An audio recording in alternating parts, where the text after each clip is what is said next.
Sun டிவியில் ஒளிபரப்பாகி வந்த சுந்தரி serial முடிவுக்கு வர உள்ள நிலையில் அந்த தொடர் நாயகி கேப்ரியல்லா குட் நியூஸ் ஒன்றை சொல்லியிருக்கிறார்.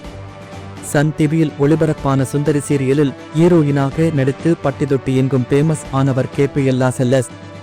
கருப்பான தேகத்துடன் இருந்தால் நாயகியாக நடிக்க முடியாது என்கிற பிம்பத்தை தகர்க்க எறிந்து திறமை இருந்தால் யார் வேண்டுமானாலும் ஹீரோயின் ஆகலாம் என்பதை நிரூபித்து காட்டியவர் கேப்ரியல்லா.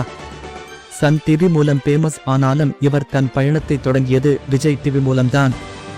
விஜய் டிவியில் ஒளிபரப்பான கலக்கப் போவது யாரு நிகழ்ச்சியில் போட்டியாளராக கலந்து கொண்ட கேப்ரியல்லா அதில் தன்னுடைய காமெடி திறமையை வெளிப்படுத்தினார். இதையடுத்து டிக்டாக்கில் வீடியோ போட்டு ரசிகர்களை கவர்ந்த கேப்ரியல்லாவுக்கு அதன் மூலம் சினிமா வாய்ப்பும் கிடைத்தது. அதன்படி நடிகை நயன்தாரா உடன் ஐரா திரைப்படத்தில் முதலில் நடித்த கேப்ரியல்லா பின்னர் ரஜினியின் கபாலி, லாரன்ஸின் காஞ்சனா 3 போன்ற படங்களில் சின்ன வேடங்களில் நடித்தார். சினிமாவில் பெரியளவிலான வேடங்களில் நடிக்க வாய்ப்பு கிடைக்காததால் சின்ன திரைப்பக்கம் ஒதுங்கிய அவர் சீரியல்களில் நடிக்கத் தொடங்கினார்.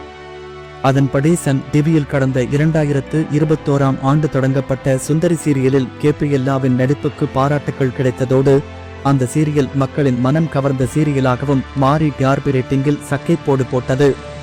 தற்போது வரை டாப் 10 சிம்மாசனம் போட்டு அமர்ந்திருக்கும் அந்த சீரியல் விரைவில் முடிவுக்கு வர உள்ளது. அதன் கிளைமாக்ஸ் ஷூட்டிங்கும் அண்மையில் முடிவடைந்தது. சுந்தரி சீரியல் முடிந்த கையோடு நடிகை கேப்ரியல்லா தன் கணவரை விவாகரத்து செய்து பிரிந்துவிட்டதாக அண்மையில் செய்திகள் பரவியது. பின்னர் கணவரோடு ஜோடியாக எடுத்த புகைப்படத்தை பதிவிட்டு வதந்திகளுக்கு முற்றுப்புள்ளி வைத்த கேப்ரியல்லா தற்போது குட் நியூஸ் ஒன்றை சொல்லி உள்ளார். அதன்படி அவர்தான் கர்ப்பமாக இருக்கும் தகவலை அறிவித்துள்ளார். எதற்காக சுந்தரி சீரியல் திடீரென முடிக்கப்படுகிறது என்கிற ரசிகர்களின் கேள்விக்கு தற்போது பதில் கிடைத்துள்ளது. கேப்ரியல்லா கர்ப்பமாக இருப்பதால் தான் அந்த சீரியலை அவசரமாக முடிவுக்கு கொண்டு வந்துள்ளனர்.